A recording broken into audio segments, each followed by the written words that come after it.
What's going on, everybody? Welcome into the Landry Hat podcast. I am your host, Zach. We're going to have Foots on an episode later this week breaking down the Cowboys' upcoming game against the Vikings. If you're listening or you're watching here on YouTube, please make sure you leave a like, subscribe to the channel so you don't miss a single episode. If you're listening on Apple Podcasts, Spotify, please head down there, give us a 5-star review if you're enjoying these episodes. That way we can get into the algorithm, and it really helps us out.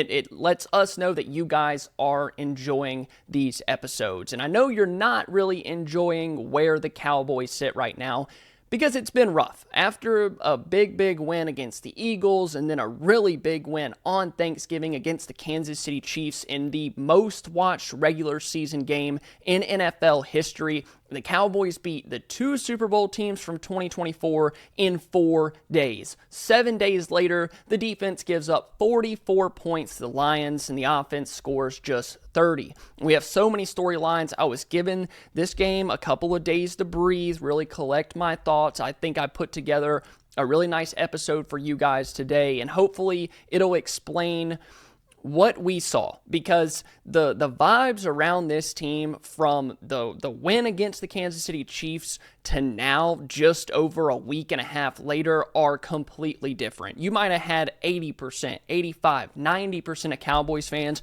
really excited for the back half of the season. Although their playoff chances were not guaranteed, we felt like they were going in a really good direction.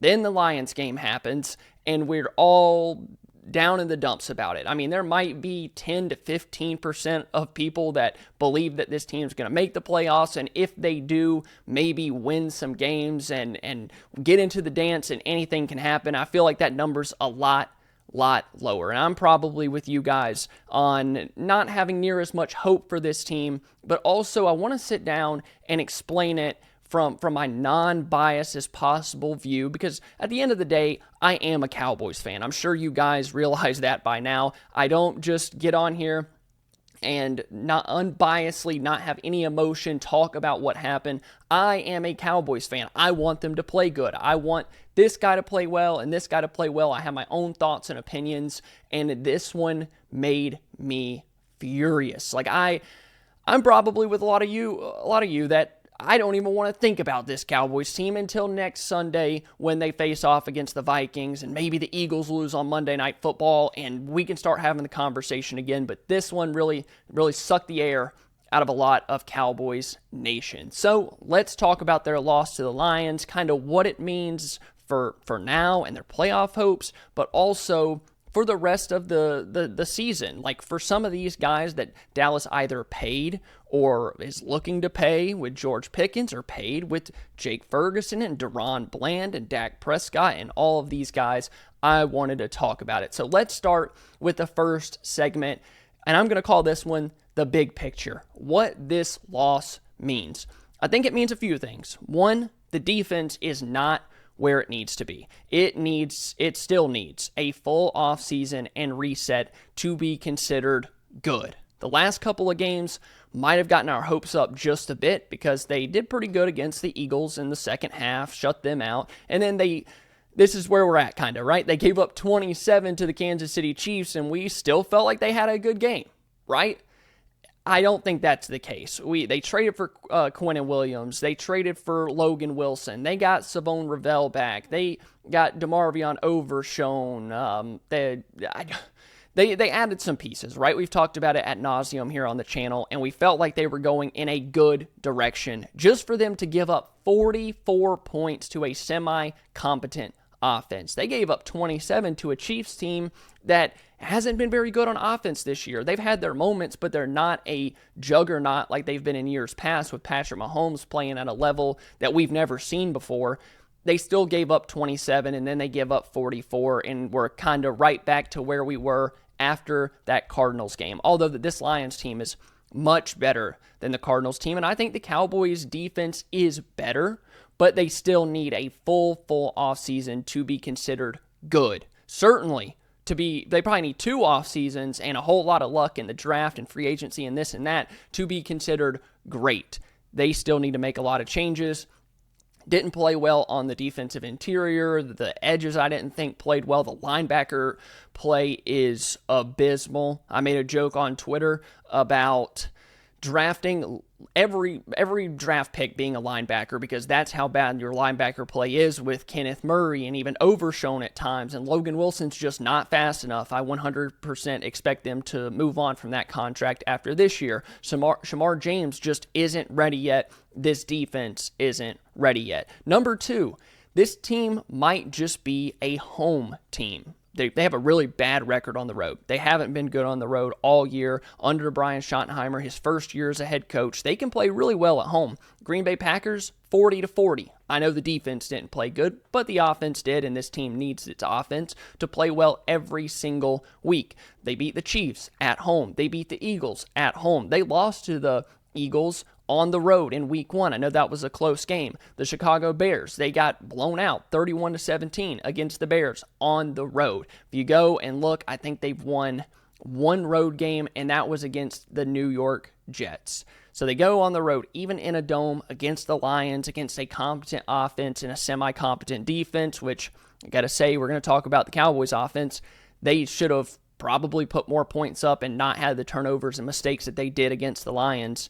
And they're just a home team. They're not good on the road, and that's something that Brian Schottenheimer is going to really have to focus on and figure out. Because let's say they do get into the playoffs. Dallas makes the playoffs.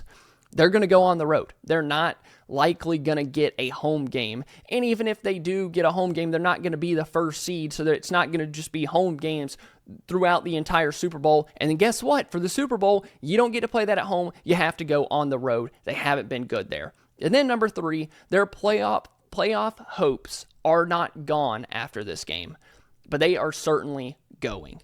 Dallas would have jumped up to a 39-40% chance of going to the playoffs with a win. They drop all the way back down to 9. So all of the work that they've done since the Raiders win and the Eagles win and the Chiefs win to kind of up their chances from 3% all the way to 19% just drops all the way back down, literally cut it in half.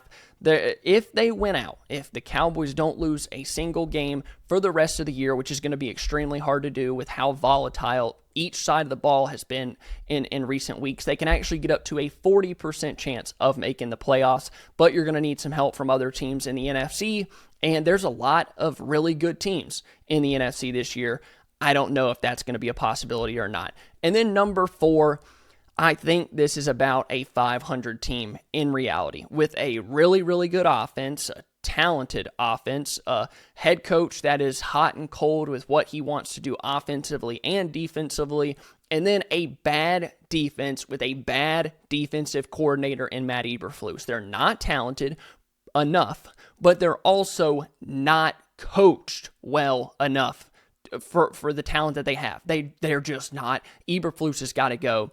And it's really as simple as that. So those are the 4 things that I learned from this game and kind of just putting together my thoughts. Now let's go on to the truth of the game.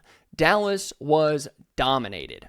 I didn't think Shotty had the guys ready to go. This was a playoff game on the road, a division opponent and a conference opponent and pretty much conference rival at this point. The Lions want to put up 100 points every single time they face the Cowboys because of that one play when they lost. I think it was in 2022, 2023. They're trying to get that back every single time. They come to your house last year in 2024, beat you 47-9. They want to stomp on you every single chance they get. And against that team, in what was a playoff game, your hopes of making the playoffs, they came out extremely sluggish, slow, lethargic play calling by the OC and play caller / head coach and Brian Schottenheimer that set the tone for them not being aggressive, not playing to win, but playing not to lose. We're going to talk about the offense here in just a minute. I was so mad at how Schottenheimer handled this game as a whole. The game management, he's been awful this year. We'll talk about it this offseason here on the Landry Hat. I actually would love for him to give up the play calling, maybe give that to Clayton Adams if he's here next year. I just think it's so hard for him to manage the game and really have thoughts about how the defense is playing, how the offense is playing, not getting too high, not getting too low, figuring out with the red zone. You know that Shoddy has challenged one play all year long? One play. Do you guys want to guess what it was? You probably remember because it was from this game. He challenged if the receiver on the final play of the game after he caught a 25-yard pass, if he went out of bounds. That is what he's challenged. He cannot handle all of those responsibilities. We saw it with Jason Garrett, although I think Shoddy is a brighter football mind and leader of men than Jason Garrett is. He has too much on his plate, and I think it's time that you give up the play calling. I would love to see Clayton Adams maybe call this offense for the last game or two of the year if the Cowboys are completely out of it, but I don't see him doing that. That's why the Cowboys hired him. He said he's going to bring this and that and this and that to this team, to this offense, to this franchise, and he's done that. But all other aspects of the game, I think, have suffered because your defensive coordinator is not good and your head coach cannot control what's happening throughout the entire game on both sides of the ball and challenges and timeouts and all of that, and it's come up quite a bit this season. And then the defense, sorry, I just hit the mic, the defense was smashed up front. Started out good, but after that, Eberflus changed, and so did the guys on the defensive line. There was no pressure. Goff is great when he's calm. They blitzed him, I think, 4 times in his first 5 dropbacks, and they had some success. They got off the field, I think, 2 drives in a row. Then they blitzed him 4 times over his next 29 dropbacks. That is a complete... that's complete malpractice. That's ridiculous by Matt Eberflus. That's the truth of the game. The offense came out slow, lethargic. The play calling was bad by Schottenheimer. The defense got smashed up front. They also weren't good enough on the back end, but I was expecting the defensive line to take over this game more considering who the Lions were missing on the offensive interior. They didn't do that. Matt Eberflus didn't help them at all with blitzing, trying to get pressure, trying to pressure Goff. It wasn't good. Detroit just controlled the tempo of the game, and Dallas lost control of the game script. So let's go ahead and talk about the offense really quick, and then we're going to move over to the defensive side of the ball. As you guys can see, I'm going to kind of sprinkle in some analysis here and there about what it means for the rest of the year, but also for 2026, because I think if the Cowboys really want to go all in, really try to figure this out, fix really the defensive side of the ball, I think 2026 and maybe 2027 are the answer, but I guess we're going to have to wait and see. Let's talk about the reality of Dak Prescott, the box score versus reality. Was Dak the problem? Was he a symptom of what was going on with the play calling, or actually one of the few bright spots for this team? If you look at Dak's numbers in this game, he was actually really, really good. The 2 interceptions obviously hinder the box score, and that's why we're talking about this. He was 31 of 47, 376 yards, 8 yards per attempt. He had 1 touchdown, was sacked 5 times, had a 52.2 QBR. Once again, those 2 interceptions. He faced pressure all night long. The tackles weren't good. Tyler Smith got beat 1 time on the interior. When your offensive guard, all-pro, is getting beat, you're probably not in good shape when you have Nate Thomas and Terrence Steele as your tackles, who are also getting beat. For a Lions team that hasn't pressured the quarterback this year, they got way too much pressure up front. Dak did miss a couple of throws, but also finished the game with 30 points as an offense, with terrible field position every single time they touched the ball. It felt like 400 plus yards of total offense. I mean, I'm not going to sit here and blame the quarterback when you lose by 14, but it's because the other team scored 44 points. The offense still put up 30. Most NFL teams, a good bit of NFL teams, the good ones, can win a game scoring 30. This team scored 30, coughing the ball up 3 times. One was Jake Ferguson. The other 2 one hit George Pickens in the hands. The other one hit Ryan Flanoy in the hands. They still put up 30, coughing the ball up 3 times. Like I said, he did have a couple of missed throws, especially the one to CD. That one really hurt.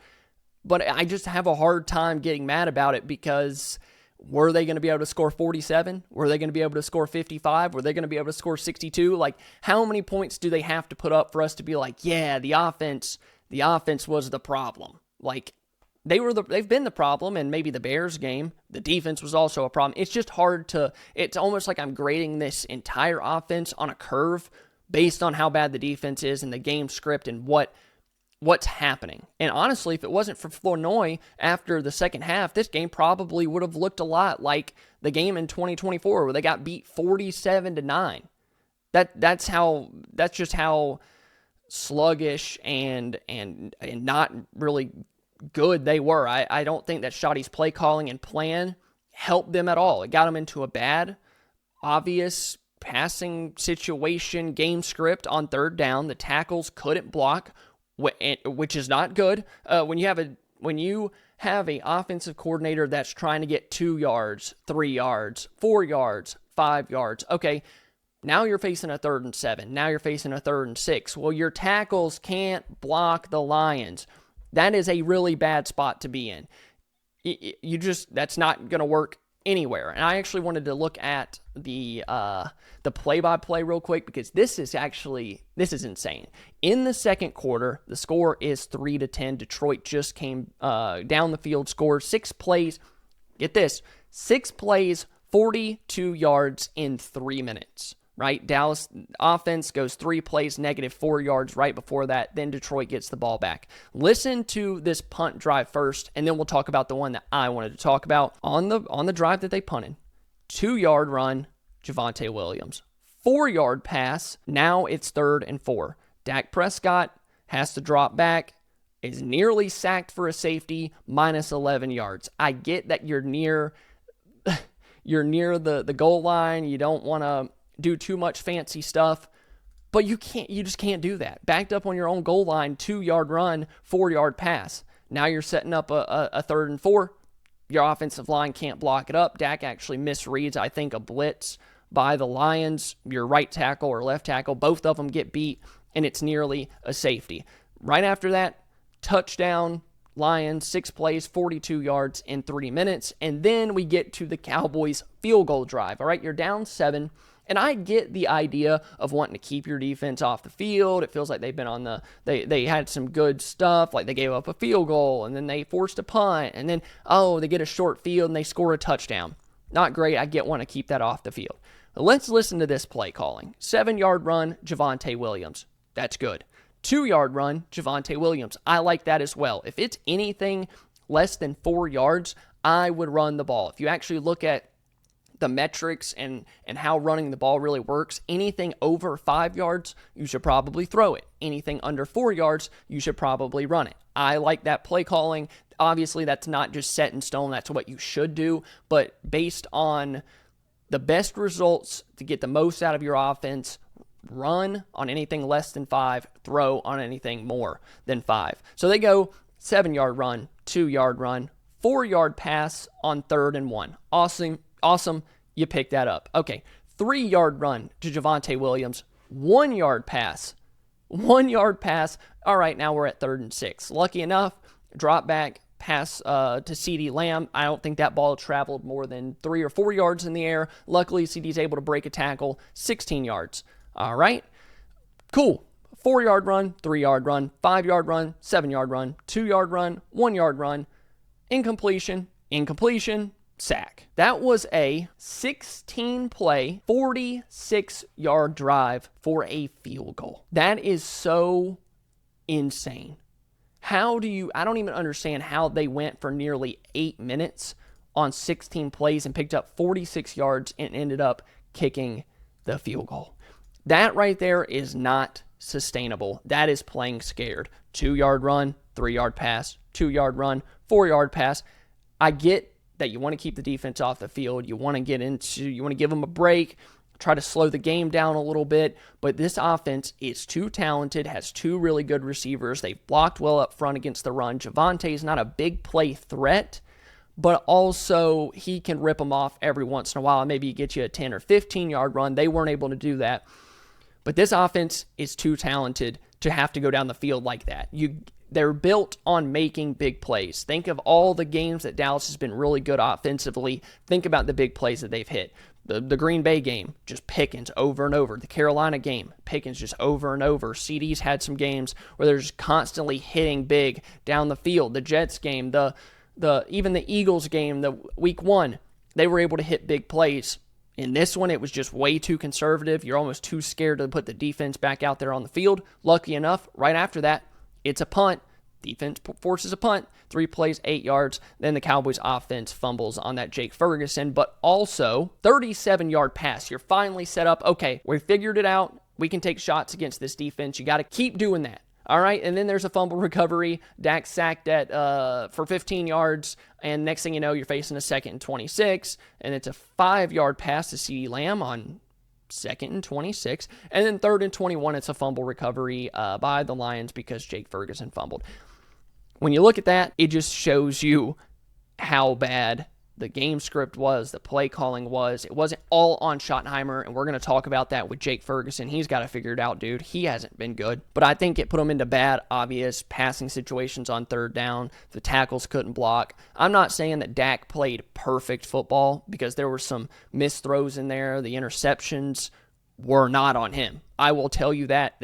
Both of those hit the wide receivers in the hands both times. Giving up 44 points. The Lions were averaging over 7.5 yards per play. I mean, come on.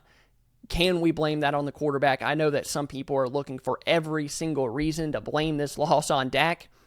But if the man can't put up 47 points, no other team in the league is going to be mad about that. You put up 30, you should be able to win. So for our next segment, let's talk about the wide receivers and the pass catchers. Who helped you? Who hurt you? First, let's start with George Pickens because this is a very interesting conversation to have. I will say straight up, he didn't have a good game. His body language wasn't good. He wasn't trying hard enough. I think a lot of what the Lions were doing, bracketing him, taking him out of the game, worked for the Cowboys. Lucky enough, they did have Flournoy step up. But also, Pickens was kind of so out of the game that he started hurting you with the face mask penalty and not running routes correctly or not running them like he's supposed to be. And I'm not worried about it right now. I'll worry about it if it continues to be a problem as these next couple of games go on.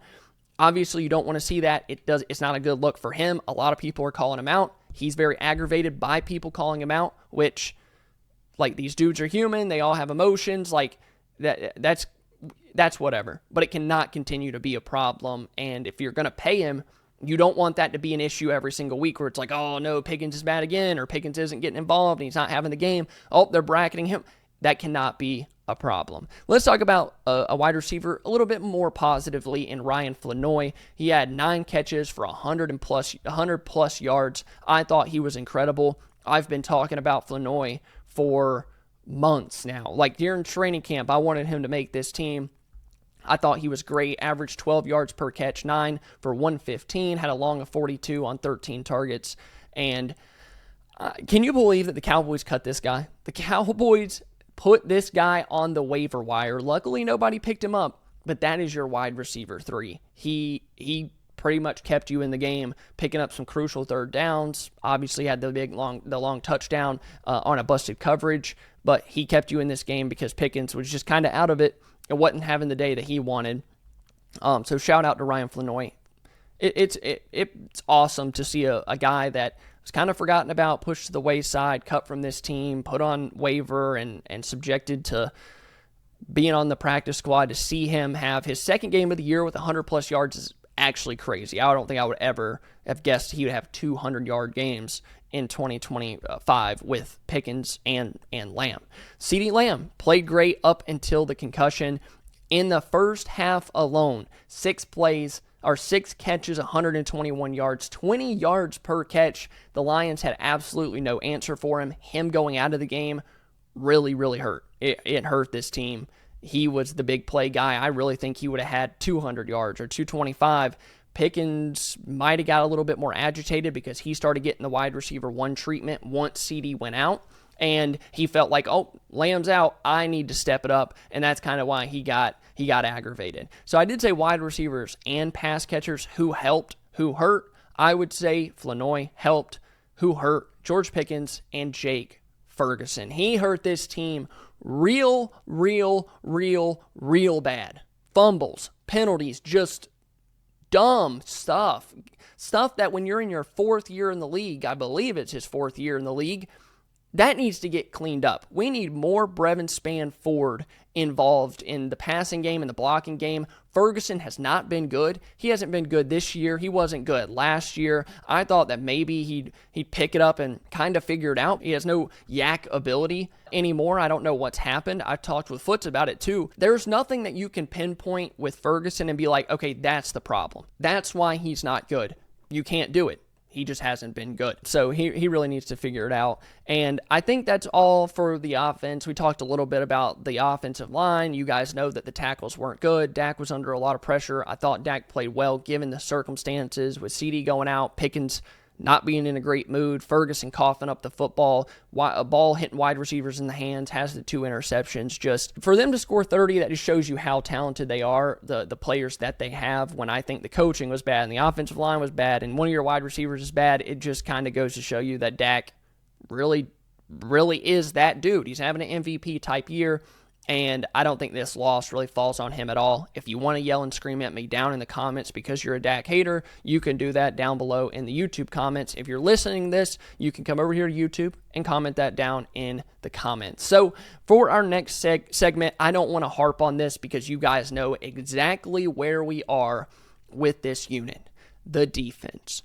I wanted to just do the real story defensive breakdown for this segment and just go by what the issues are for this team. So let's start with the pass defense. Dallas runs a lot of zone coverage with Matt Eberflus. That's his favorite thing to run. They run a ton of soft zone coverage. It's 3rd and 6. They're going to line 7 yards off the ball. If it's 3rd and 6, they're going to line up on the sticks. They're very rarely going to get in a team's face, go cover 0, blitz the quarterback, try to get the ball out quick and maybe force an errant throw. No, they're going to let the quarterback, especially Jared Goff, who is extremely good at that, waiting for zones to open up, throwing with anticipation.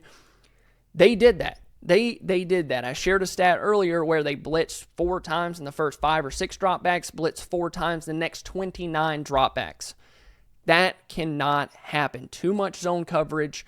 Not enough man coverage with changing some stuff up. Maybe send Reddy Stewart on a corner blitz. Maybe blitz the linebacker, but not from depth. I'm so sick of him blitzing Kenneth Murray or Overshown or somebody from the linebacker spot. Get him up on the line of scrimmage, and I don't care if they know he's blitzing. Get him up on the line of scrimmage and let the quarterback know like he's coming, because they get the ball out so quick. It doesn't matter if the linebacker's 7 yards off the ball. He's not going to be able to get there. It doesn't matter who it is. I'm so sick of him blitzing on from depth with the linebackers when they're playing pass defense. There was some coverage busts. I didn't think Savone Revel was good in this game. Marquise Bell comes in for Malik Hooker because of an injury. He wasn't good. That matchup with Jameson Williams is a bad matchup for the Cowboys, and it's also why they don't play a lot of man coverage. That's just kind of where we are with this team. I'm talking out of both sides of my mouth, but they don't run a lot of man coverage because they don't have the guys to do it. Do you want Marquise Bell guarding Jameson Williams? I don't think so. One of the fastest guys in the league, and you saw what happened with that. Pass defense-wise, with Deron Bland, could not stop Jahmyr Gibbs. Your linebackers are certainly not athletic enough and quick enough to get to Jahmyr Gibbs. That's one of the best running backs, if not the best running back in the league this year. They had no chance against him, and it really just comes down to they're not good enough. That's why I'm saying it's going to have to be something fixed this offseason, and I want that to include getting rid of Matt Eberflus, because If this unit, and we could say, okay, well, they don't have linebackers, but he's got them playing because he's the linebacker whisperer. He's got these guys playing better than we expected, or he has the corners playing.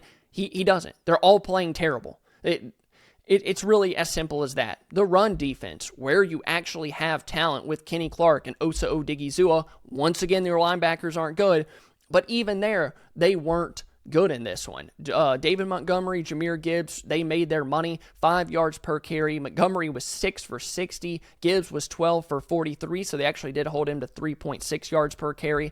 But also with the run defense, is they didn't even really have to play it because the Lions knew that they could take advantage of this team. down the field against these DBs, against this pass rush. Get the ball out quick. They're playing soft zone. Wait for a guy to come open over the middle of the field because they're going to spot drop in zone and beg the quarterback to pick them apart. I didn't think the gap discipline was great against the run. Missed tackles. Again, Kenneth Murray against the run. There was a play on the David Montgomery touchdown where he's standing in the gap. Montgomery is coming down. He's not getting blocked. He drifts so far right that he allows the offensive lineman to get up and block him. But once Kenneth Murray thinks he knows where Montgomery's going, he jumps 2 gaps to the right the wrong way. And then Montgomery's off to the races. Revel doesn't do a good job of bringing him to the ground. He shrugs him off. A couple more guys miss a tackle, and it's a big, big touchdown run. The defense is abysmal. I don't even really want to sit here and talk about it because we've done it so much on this channel. Like, okay, well, you're not good enough on the edge. You're not good enough at linebacker. You need some new safeties. You need some new corners. Although I like Revel. Deron Bland, it's really bad when your $95 million corner is the one getting toasted. They're not scared of you. They're going to throw to your side. Almost feels like they're picking on him sometimes. And then they'll go to the other side and be like, okay, we're going to pick on Revel now. It's really just they're not talented enough anywhere. Maybe the defensive interior, but even those guys weren't getting pressure on Thursday night because they were getting the ball out quick. Goff felt comfortable in the pocket, and that's what it looks like. When you got a DC that's scared to get beat over the top, wants to give them everything underneath, but you're still giving up big plays and still getting beat 20, 25, 30 yards down the field, that's where you give up 44 points. I want to see Matt Eberflus go. I want to see them really try to rebuild the defense, bring in some new guys, completely just tear down and rebuild the safety position, maybe even the cornerback position, although they're probably not going to do that. They like Bland. They like Revel. They're going to say, they'll get better. They'll get better. And you really got to hope that they get better. Linebacker, I do believe they're going to try to fix that as much as possible. There's a couple guys in this upcoming draft that I like at linebacker with Sonny Styles and CJ Allen. Those 2 guys would really make a difference, better than anything you got on the team right now. Kenneth Murray, goodbye. Maris Leafau, he probably is going to stick around. But also, when you go down the list, right, and we break down this team and we say, okay, this guy didn't play good, and this guy, and this guy, and this guy, I will say it's because Kenneth Murray is not good. Like, he cannot see anything in advance. Although he's athletic, will completely take himself out of the play. When we go down and say this guy's bad and this guy's bad, and it's every single player, at some point, you got to put it on the DC. You just have to. Is it everyone's bad, or is the coach bad, right? That's the discussion that they're going to have this offseason. I really, really hope that they move on and really try to rebuild that unit, because I think the offense is good enough. You score 30 without a turnover by your defense, not great starting field position from your special teams, which is a whole nother story, and we're going to talk later this week with Foots about that special teams unit, what they can do to fix that, and why it's been so bad, and how much it's costing this team, the secret yardage the special teams has been costing this team. So make sure you guys subscribe to the channel, like this video. My name is Zach. You can also check me out at Double Move, all one word, here on YouTube. I talk Cowboys content all week long, do a live show after the game. I get on here in the Landry Hat, talk football with you guys. I'm on TikTok, YouTube, all major audio platforms, Apple Podcasts, Spotify, here on the Landry Hat. So if you could, head down there, give us 5 stars on Apple Podcasts, Spotify, or subscribe to the channel, like this video here on YouTube. Thank you guys so much for watching, listening to me yap about Cowboys football for, I don't know how long I've been talking now, over 30 minutes. That's insane. I'm really enjoying these episodes. I'm looking forward to talking to Foots this week, getting another perspective on the Lions game, but also the rest of the schedule and making the playoffs. Thank you guys. I love you all, and I'll talk to you next time.